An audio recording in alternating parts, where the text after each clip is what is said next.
Foremost, you want to look at this tower of power is what I call it. It's your conversions. There's 3 teaspoons in a tablespoon. There's 2 tablespoons in a fluid ounce. All right, there's 8 fluid ounces in a cup. All right, there's 2 cups in a pint. There's 2 pints in a quart. There's 4 quarts in a gallon. That's starting from your smallest all the way up to your top. So now the first thing that you want to do is figure out what your unit is on your recipe. And for example, here today, we're going to talk about black pepper. All right, and I scaled out this recipe. We need to make 1,000 dishes of this. And right now, after I convert or scale out my recipe, it's telling me that I need 2,000 tablespoons.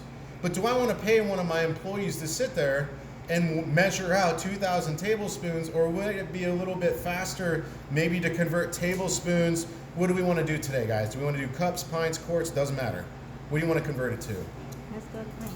Let's go to pints. Okay, so the first thing you want to do is look at where you're starting. The amount recipe was 2,000 tablespoons, all right? So now we want to get down here to quarts. So where I'm going to start is that there's 2 right here where the tablespoon is. This is where you start the magic, as I call it, all right? Because we're in tablespoons, you start on tablespoons. Does that make sense? Yes. 2,000 tablespoons, we're starting here on this side note of 2 tablespoons. We want to get down to quarts right here, right? Yes. So what we're going to do is multiply all these numbers down till we get to the line of the quarts. 2 times 8 is 16. 16 times 2 is 32. 32 times 2 is 64, all right? So if I take 2,000 tablespoons right here and divide it by 64, basically, again, to reiterate, you start with what matches your unit.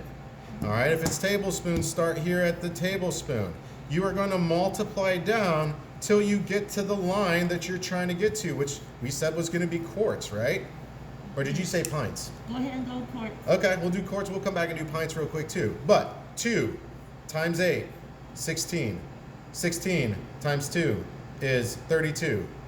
Times 2 is 64. If I take 2,000 tablespoons and divide it by 64, it's going to tell me how many quarts I'm going to need. It's converting it back and forth. If I only went to pints, make this easy. Say I've got 2,000. Let's do a different one. Let's do teaspoons, all right? I got 2,000 teaspoons, but I want to get to, what do we want to pick today? We want to go to actual pints because I skipped it last time. We're going to go to pints. All right, so first things first, figure out where your first unit is. It's teaspoons. So we go up to teaspoons. 3 times 2 times 8 times 2 is, let's see, 6 times 8 is 48. 48 times 2 is 96. So if I take 2,000 tablespoons and divide it by 96, it's going to tell me how many pints that I am going to need instead of measuring out 2,000 teaspoons. So if we take 2,000 divided by 96, what is that, Chef Paul? If you don't mind.